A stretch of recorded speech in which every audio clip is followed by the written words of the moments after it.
পছন্দের বইগুলো কি থাকে ফিজিক্সের ক্ষেত্রে? পছন্দের বই দেখেছি হচ্ছে ফিজিক্সের, যেমন হয় বিশেষ করে যারা ইঞ্জিনিয়ারিং প্রেপ নেয় তাদেরকে আমরা বলি ইসাক স্যারের বইটা পড়বা, ফার্স্ট পার্টের জন্য, সেকেন্ড পার্টের জন্য।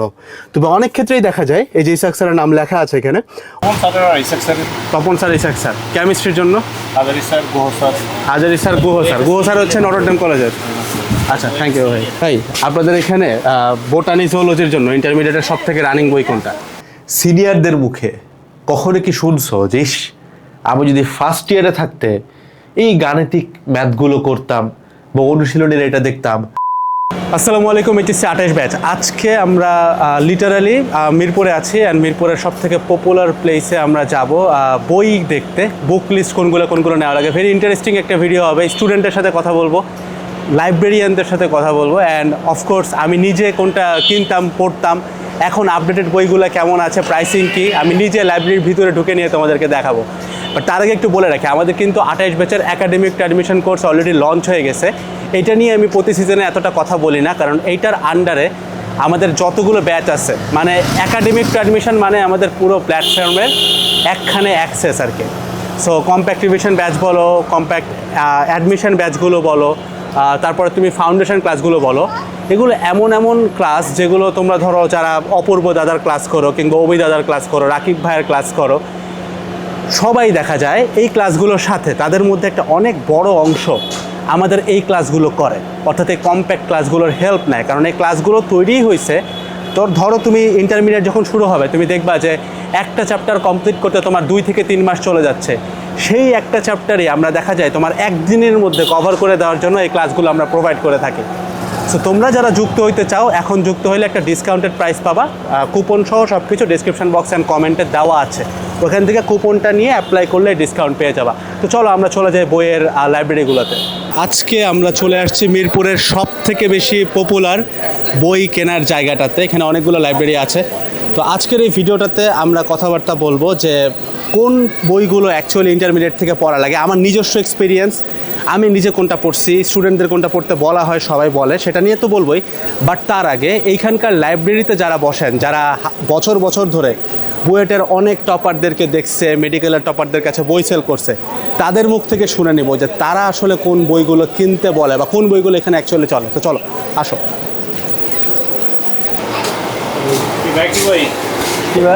বই না ভাই, একটা ভিডিওর জন্য ভাই, আপনাদের এখানে ইন্টারমিডিয়েট ফিজিক্সের জন্য সব থেকে রানিং বই কোনটা? Tapan sir, Ishaq sir. কেমিস্ট্রির জন্য হাজারি স্যার, গুহ স্যার হচ্ছে নটরডেম কলেজের। আচ্ছা, থ্যাংক ইউ ভাই। ভাইয়ের কাছ থেকে একটু জিগাই, ভাই আপনাদের এখানে বোটানি জুওলজির জন্য ইন্টারমিডিয়েটের সব থেকে রানিং বই কোনটা? আবুল হাসান আর গাজী আজমান। আচ্ছা হ্যাঁ, আইসিটির জন্য ইন্টারমিডিয়েটের সব থেকে পপুলার বই কোনটা আপনাদের এখানে? মুজিবুর রহমান আর মাহবুবুর রহমান। আর বাংলার জন্য আচ্ছা, বাংলা সেকেন্ড হায়াত মাহমুদ। ওই ব্যাকরণের জন্য সেট। ইংলিশের জন্য চৌধুরী আছে, নবুদ্দ আছে, দুটোই ভালো। চৌধুরী আর নবুদ্দ। ওকে, সো মোটামুটি আমরা একটা টিয়া পাইলাম। তো আমরা এখন একটা ডিরেক্ট লাইব্রেরির ভিতরে চলে যাব বইগুলো দেখার জন্য। তোমরা এই মুহূর্তে সব থেকে বেশি যে জিনিসটা নিয়ে প্রশ্ন করো যে ভাই আমাকে একটা বুক লিস্ট দিয়ে দেন। তো আজকের ভিডিওতে English, Bangla, ICT, physics, chemistry, math, biology সবগুলোরই একটা বুক লিস্ট দিয়ে দিব। কোন গাইড লাগবে, গাণিতিক, পদার্থ, রসায়ন কোনটা কী লাগে, একদম অ্যাডমিশন বুয়েট লেভেল পর্যন্ত তোমার কী লাগে সব বলে দিব।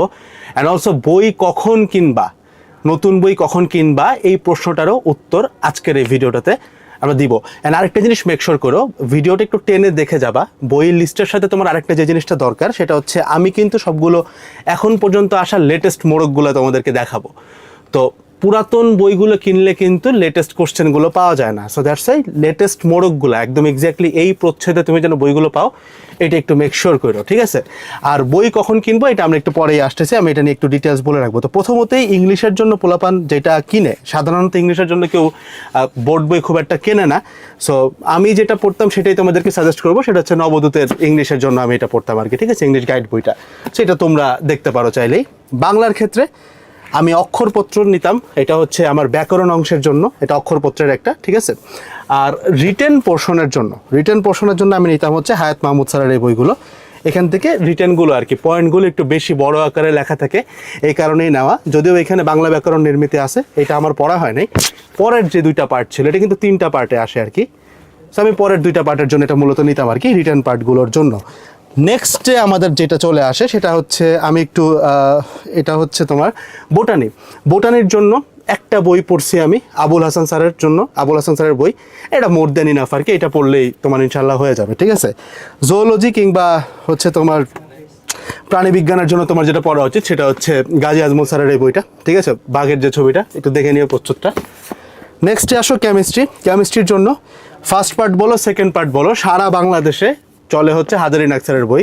সো তোমার কলেজে হয়তো গুহ স্যারের বই পড়াইতে পারে, বিপ্লব স্যারের বই পড়াইতে পারে, যেটাই পড়াক না কেন মাথায় রাখবা কেমিস্ট্রির জন্য তোমার মেইন যে বইটা থাকবে সেটা হবে হাজারি নাগ স্যারের এই বইটা, ঠিক আছে। ফার্স্ট পেপারের জন্য সেম কথা, সেকেন্ড পেপারের জন্য সেম কথা, এটা পড়তেই হবে। ইনফ্যাক্ট তুমি যদি খালি এইটাও পড়ে যাও, খালি হাজারি স্যার যদি পড়ে যাও সেটাও হবে, ঠিক আছে। ওইটা খালি পড়ে গেলে হবে। আমি যে প্রস্তুতটা আবারও দেখাই দিচ্ছি, এটা হচ্ছে সেকেন্ড পেপারের আর কি। জাস্ট হাজারি স্যার পড়লেও হবে। বাট যাদের কলেজে অন্য বই পড়ায় মেক শিওর করো সাথে যেন এইটা তুমি মাস্ট পড়ো। ইভেন ইঞ্জিনিয়ারিং বলো, মেডিকেল বলো, ভার্সিটি বলো, সবার জন্য হাজারি নাগ স্যারের বইটা মাস্ট, ঠিক আছে। ম্যাথের ক্ষেত্রে নটরডেম কলেজে যেটা পড়ায় সেটা হচ্ছে এসিও আহমেদ স্যারের বই। তো এসিও আহমেদ স্যারের বইতে কিছু জায়গায় একটু ল্যাকিংস আছে, আমার কাছে ফিল হয়েছে, সবগুলো ম্যাথ দেওয়া নাই ঠিক মতো। সো তোমাকে আমি রেকমেন্ড করবো ম্যাথের জন্য এসিও আহমেদ না নিয়ে তুমি চাইলে কেতাবউদ্দিন স্যারের বইটা নিতে পারো। ম্যাথ ফার্স্ট পার্টের জন্য কেতাবউদ্দিন স্যার, সেকেন্ড পার্টের জন্য Ketabuddin sir. And of course make sure করো তুমি যেন এটার সাথে এটার সলিউশনটা নিয়ে নাও। এটার সাথে কিন্তু এটার সলিউশন পাওয়া যায়, বললেই তোমাকে সলিউশন দিয়ে দিবে। ফার্স্ট পার্ট সেকেন্ড পার্ট বোথের জন্য জাস্ট কেতাব স্যার পড়লেই হয়ে যাবে। এগেইন অনেকে আছে রূপন্তী প্রকাশনী পড়ে, সেটাও চলতে পারে। বাট এটা মেক শিওর করো যে তুমি যদি শর্ট টাইমে কভার করতে চাও, যেখান থেকে তোমার অ্যাডমিশনে ভালো কমন আসে, এইচএসসিতেও আসে, কেতাব স্যারের বইটা নিতে পারো। ফিজিক্সের ক্ষেত্রে মেইন যে বইটা তোমাদের পড়তে হয়, বিশেষ করে যারা ইঞ্জিনিয়ারিং প্রেপ নেয় তাদেরকে আমরা বলি ইসাক স্যারের বইটা পড়বা ফার্স্ট পার্টের জন্য, সেকেন্ড পার্টের জন্য। তবে অনেক ক্ষেত্রেই দেখা যায়, এই যে ইসাক স্যারের নাম লেখা আছে এখানে, অনেক ক্ষেত্রেই দেখা যায় যে তোমার একটা বইতে কভার হচ্ছে না, তখন একটা সেকেন্ডারি সাব বই, মানে ইসাক স্যারের বইয়ের লেখাগুলো একটু জটিল লাগে অনেকের কাছেই, সেই ক্ষেত্রে একটা সেকেন্ডারি সাব বই হিসেবে তুমি তপন স্যারের বই নিতে পারো। তপন স্যারের বইয়ের পরেও অনেকে আরও অনেক বই কেনে, সেই ক্ষেত্রে তোমার যদি মনে হয় যে আরও বই কিনবা, সেলু স্যারের বই, প্রামাণিক স্যারের বই, এগুলো তুমি ট্রাই আউট করে দেখতে পারো। বাট ফার্স্ট সেকেন্ড পার্টের জন্য ইসাক স্যারের বই আর তপন স্যারের বই মোর দেন ইনাফ, দুটো করে কিনে ফেলতে পারো, ঠিক আছে। এইবার নেক্সটে আমাদের যেটা আসবে সেটা হচ্ছে তোমাদেরকে আমি কিছু গাণিতিক পদার্থবিজ্ঞান দেখাবো। এটা হচ্ছে মেট্রো পাবলিকেশনের, আমি এটা পড়ছি তাই এটাই দেখাচ্ছি। এটা লেকচারেরও হয়, ওইটাও ভালো, আমি মেট্রোর পড়ছি। গাণিতিক পদার্থবিজ্ঞান এটা তুমি ফিজিক্সের জন্য নিতে পারো। গাণিতিক রসায়ন সেম, তুমি ফিজিক্সের জন্য এটা নিতে পারো, সরি কেমিস্ট্রির জন্য গাণিতিক রসায়নটা নিতে পারো। আমরা একদম ডিরেক্টলি একটা লাইব্রেরিতে চলে আসছি তোমাদেরকে এগুলো দেখানোর জন্য আর কি। নেক্সটে আমি তোমাদেরকে যেটা খুঁজে দেখাবো সেটা হচ্ছে আইসিটির জন্য তোমরা কোন বই পড়বা। তো আইসিটির জন্য আমাদের ফেভারিট বই যেটা ছিল সেটা হচ্ছে মুজিবুর রহমান স্যারের বইটা। আইসিটির জন্য এই বইটা পড়া মোর দেন ইনাফ, এর বাইরে তোমার আহামরি কিছু লাগবে না আর কি, এটা পড়লেই হয়। আর তার সাথে যারা বোর্ড বইয়ের প্রচ্ছদ নিয়ে একটু বদার্ড আসো, আমি একটু দেখাই দিই, এইটা হচ্ছে তোমার ইংলিশ ফর টুডে বইটা। এটা সাধারণত কেউ কিনে না, বাট বোর্ড বইয়ের লেটেস্ট প্রেডিকশন বা লেটেস্ট যে প্রচ্ছদটা সেটা এটা আসে। আর বাংলার জন্য যে সাহিত্য পাঠ আছে এটার লেটেস্ট প্রচ্ছদ এখন এরকম, সো এটা একটু দেখে নিও। এখন আসো যেই প্রশ্নটার জন্য তোমরা এতক্ষণ ধরে ভিডিওটা দেখছো, বুক লিস্টও কভার হয়ে গেছে, আই গেস এটা তোমাদের জন্য ইনাফ হেল্পফুল। বই কবে কিনবো? তো আমি যদি এখন যে কোনো একটা বই এখান থেকে পিক করি, আমার একটা প্রবলেম আমি এখানে দেখবো, সেটা হচ্ছে এইখানে ভাই তোমার কোশ্চেন দেওয়া আছে হচ্ছে 25 সাল পর্যন্ত, 25 সালের বোর্ড কোশ্চেনটা দেওয়া আছে। এখন আমি 28 ব্যাচ হিসেবে যখন একটা বই কিনতেছি, অফকোর্স আমি লেটেস্ট এডিশনটা খুঁজবো। সো লেটেস্ট এডিশন যখন আমি খুঁজতে যাই, সমস্যা হবে যে আমি এখনও এখানে 26 সালের কোশ্চেন পাবো না। ইনফ্যাক্ট আমি যখন ভিডিও রেকর্ড করতেছি ততদিনে 26 সালের পরীক্ষাই হয়নি। সো যারা 26 সালের কোশ্চেন সংবলিত বইটাকে চাও, তোমার যেটা করতে হবে ভাই, 26 সালের পরীক্ষাটা হয়ে যাক, তার কিছুদিন পরে আরেকটা এডিশন বাইরে হবে, ওই টাইমে যে তুমি যদি নতুন বই কিনো, তুমি সব থেকে বেশি লেটেস্ট বইটা পড়বা, লেটেস্ট বইটা পাবা, যেটা দিয়ে তুমি তোমার ইন্টার লাইফ এবং অ্যাডমিশন লাইফ কভার করতে পারো। সো ফর দ্য মোমেন্ট তুমি কি করতে পারো, যে কোনো লাইব্রেরিতে, যেমন এখন যে লাইব্রেরিতে আছি, যে কোনো জায়গায় আর কি, তুমি কিন্তু পুরাতন বইগুলো ম্যানেজ করতে পারো। অর্থাৎ ইউজড বই পাওয়া যায়, নর্মাল বইয়ের গায়ের দামের থেকে অনেক কম রেটে এগুলো পাওয়া যায়। অথবা সিনিয়র কোনো ভাইয়ের কাছ থেকে একটা পুরাতন বই ম্যানেজ করে নিয়ে এসেও কিন্তু তুমি পড়ে ফেলতে পারো। সো জাস্ট লেটেস্ট বই কখন পাবো আমরা? লেটেস্ট বই পাবো যখন 26-এর এক্সাম হয়ে গেছে, এরপরে যে এডিশনটা আসবে সেটাতে পাওয়া যাবে। আচ্ছা, আমরা এই মুহূর্তে এইচএসসি 28-এর কিছু স্টুডেন্টের সামনে আছি। ভাইয়া, তোমার নাম বলবা আর হচ্ছে স্কুলের নাম কোনটা? আসসালামু আলাইকুম ভাইয়া, আমি হচ্ছি ASM সীমান্তজামান সাহিত্য। আমি BAF শাইন কলেজ ঢাকা থেকে SSC দিয়েছি এই বছর। আচ্ছা আচ্ছা আচ্ছা, তো ভাই তোমাদের স্কুলে জি। সিনিয়র যারা ছিল, মানে এখন যারা হয়তো কলেজে আছে বিভিন্ন, তাদের পছন্দের বইগুলো কি থাকে ফিজিক্সের ক্ষেত্রে? পছন্দের বই দেখেছি হচ্ছে ফিজিক্সের যেমন শাহজাহান তপনের, হ্যাঁ। শাহজাহান তপন স্যারেরটা। তারপর কেমিস্ট্রি হচ্ছে অক্ষরপত্র, কেমিস্ট্রি, ম্যাথ, এগুলো দেখলাম অক্ষরপত্র বেশি সাজেস্ট করতেছে। আর হচ্ছে বায়োলজির জন্য হচ্ছে আবুল হাসানের বই। আচ্ছা, কেমিস্ট্রির ক্ষেত্রে হাজারি স্যার কেউ বলে নাই? কেমিস্ট্রির ক্ষেত্রে এখনো কেউ বলে নাই। আচ্ছা, হাজারি স্যার পড়তে লাগবে আর কি, এটা আমি আগে বলে রাখলাম। এখন কি বই কেনা ভাই এখানে? আমি কি যে এই 5টা বই, ও আচ্ছা, 5টা বই এখন কেনা না? আচ্ছা, এখনকার বইতে তো আমরা 26 সালের প্রশ্নগুলো পাচ্ছি না, বা কারণ 26 সালে তো পরীক্ষা হয় নাই। না, না, না, 25 সালের প্রশ্ন কি আসছে? এখনকার বই হ্যাঁ। এটা আমি বলতে পারবো না। আচ্ছা, ঠিক আছে, থ্যাংক ইউ ভাই, থ্যাংক ইউ সো মাচ। সিনিয়রদের মুখে কখনো কি শুনছো যে ইস, আমি যদি ফার্স্ট ইয়ারে থাকতে এই গাণিতিক ম্যাথগুলো করতাম, বা অনুশীলনীর এটা দেখতাম, বা এই রাইটার না পড়ে তমুক রাইটার পড়তাম, অথবা কনসেপ্ট বুক যদি ফার্স্ট ইয়ারে পড়তাম। সো ভাই, একটা জিনিস বুঝো, বই কিনে একটা বড় সমারোহ সবার টেবিলের উপরেই হয়ে যায়। কখন কোন বইটা পড়তে হবে এইটা আর একটা জ্ঞান। সো এই ছোট্ট ইনফরমেশনটা তোমাদের আজকে আমি মাথায় দিয়ে দিব। সমস্যাটা যেটা হয়, আমরা যখন এসএসসিতে ছিলাম, এসএসসিতে আমাদের বইয়ের সাথে যেই সম্পর্কটা গড়ে ওঠে সেটা হচ্ছে আমাদেরকে এনসিটিভি থেকে বই দেয়, এবং আমরা মোটামুটি সবাই অভ্যস্ত যে বইয়ের A to Z পড়ে যেতে হয়, কারণ ছোট ছোট বই। ইন্টারে এসে বইয়ের সাইজ অনেক বড়, ফ্যান্সি করে বলতেছে না, সত্যি অনেক বড়, এবং একাধিক রাইটারের অনেকগুলো বই। সো একই সাবজেক্টের উপরে এতগুলো বই পড়া আসলে ইম্পসিবল হয়ে যায়। সো আমাদেরকে এই কারণে একটু বইয়ের ক্যাটাগরিটা বুঝতে হবে, এবং ফার্স্ট ইয়ারে কতটুকু কোন কোন বই পড়তে হবে, সেকেন্ড ইয়ারে কোনগুলো ধরতে হবে, অ্যাডমিশন ফেজে কোনগুলো ধরতে হবে, এইচএসের আগে কতটুকু ধরতে হবে, এই জিনিসটা আজকে আমি তোমাকে এই ভিডিওর শুরুতে একটু বলে রাখার চেষ্টা করবো। এই পার্টটুকু একটু মনোযোগ দিয়ে দেখো। এই ভিডিওটা ঠিক মতো দেখলে তোমার বুক লিস্ট নিয়ে আর কোনো সন্দেহ থাকবে না। ইনফ্যাক্ট বুক লিস্টের সাথে কোন বই কিভাবে পড়বো সন্দেহ থাকবে না। সো ইন্টারে যদি আমি ভাই বইয়ের 2টা ক্লাস করি, একদম বড় করে 2টা ক্লাস করি, সেটা হচ্ছে এই যে একটা হচ্ছে থিওরি বুকস আর একটা হচ্ছে ম্যাথ সলভিং। এই হচ্ছে 2টা ক্লাস। সো এইটা কিন্তু এসএসসিতে আমরা এটার সাথে পরিচিত ছিলাম না, বাট এতদিনে তোমরা অনলাইনের সুবাদে অনেকেই হয়তো ব্যাপারটা জানো। সো সমস্যাটা যেটা হয়, তুমি দেখবা সিনিয়রদের, ইভেন অনেক ট্যালেন্টেড সিনিয়রদের মুখে এই কথাটা শুনবা, তারা বলতেছে যে আমি ভাই প্রথম 2 বছর বা প্রথম বছর খালি থিওরি বইগুলোই পড়ছি, ম্যাথ একদমই সলভ করা হয় নাই। আবার অনেকে বলবে যে আমার তমুক চ্যাপ্টারটার ম্যাথটা আমি খুব ভালো পারি, থিওরি একদমই ধরেই নেই। এই প্রবলেমগুলো কেন হয়? দেখো, থিওরি বুকসের সিম্পল লজিক হচ্ছে ভাই, যেই বইগুলো তোমাকে মোটামুটি বেসিক শেখায়, এই বইগুলোকে আমরা থিওরি বুকস বলি। ম্যাথ সলভিং কি? যেখানে তোমার ম্যাথ আছে, যেমন এটা টেস্ট পেপার হইতে পারে, কোশ্চেন ব্যাংক হইতে পারে, গাণিতিক পদার্থবিজ্ঞান হইতে পারে, গাণিতিক রসায়ন হইতে পারে, যে কোনো একটা গাইড হইতে পারে, anything that can be. Math solving তোমার ফিজিক্সেও থাকতে পারে, কেমিস্ট্রিতেও থাকতে পারে, ম্যাথে তো ম্যাথ সলভিং আছেই, বুঝছো? সেই হচ্ছে 2টা বইয়ের ক্যাটাগরি। সাথে আরও একটা বই আছে যেটা এই 2টার হাইব্রিড, সেটাকে বলা হয় কনসেপ্ট বুক। উদ্ভাসের কনসেপ্ট বুক পড়ে।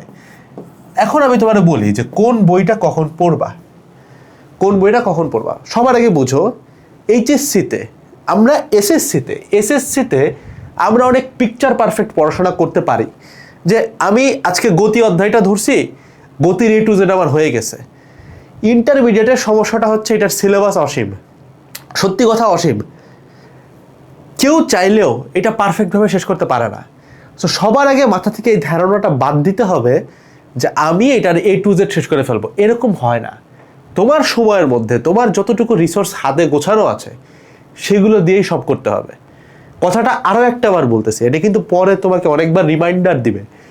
অনেকে চিন্তা করে যে এই টাইমে আগে আমি থিওরি পড়বো, দেন এই ম্যাথ সলভ করব। ব্যাপারটা একদম এরকম না, তোমাকে একই সাথে সব করতে হবে। অর্থাৎ তুমি যখন ভেক্টর পড়তেছো, তোমাকে মেক শিওর করতে হবে তুমি যেন ভেক্টরের থিওরিও চেকমার্ক করো, কভার করো, তার সাথে ম্যাথ সলভিং পার্টও যেন কভার করো। এখন এটার একটা অবশ্যই ক্রোনোলজি হইতে পারে। সো আগে তোমার একটা জিনিস আমি বলে রাখি, তুমি অনেক আশপাশে অনেক কঠিন ম্যাথটা দেখবা, বাট তুমি যদি চিন্তা করো যে ভাই আমি কি এইচএসসির জন্য রেডি কিনা, গুড নিউজ হচ্ছে বাংলাদেশের প্রশ্ন প্যাটার্নে এখন পর্যন্ত প্রশ্ন রিপিট হয়। তুমি এইচএসসির বিগত মোটামুটি 10টা বছরের বোর্ড উল্টায় দেখো, তুমি দেখবে 11তম বোর্ডে হুবহু রিপিট চলে আসছে, অর্থাৎ রিপিট হয়। সো আমাকে যদি কেউ প্রশ্ন করে যে ভাই আমি কি এইচএসসির জন্য রেডি কিনা, হাউ ডু আই আন্ডারস্ট্যান্ড, উত্তর হচ্ছে ভাই তুমি একটা বিগত বছরের প্রশ্ন খুইলা বসো, টেস্ট পেপার হইতে পারে, সিনিয়র ভাইদের কাছ থেকে নিতে পারো। যদি উত্তর করতে পারো, যদি তুমি ফ্লুয়েন্টলি উত্তর করতে পারো, তার মানে তুমি ওই চ্যাপ্টারটার উপর এইচএসসির জন্য রেডি। কেউ যদি বলে ভাই আমি কি বুয়েটের জন্য রেডি কিনা, সিম্পল উত্তর তুমি ইঞ্জিনিয়ারিং কোশ্চেন ব্যাংক পাবা উদ্ভাসের, ঠিক আছে? যে কোনো লাইব্রেরিতে গেলে এটা পুরাতনই বই পাওয়া যায় 200-300 টাকা। সো ইঞ্জিনিয়ারিং কোশ্চেন ব্যাংক কিনে নিয়ে আসবা। যদি ওই জিনিসটা সলভ করতে পারো ওই চ্যাপ্টারটা, তাহলে বুঝবা তুমি বুয়েটের জন্য রেডি।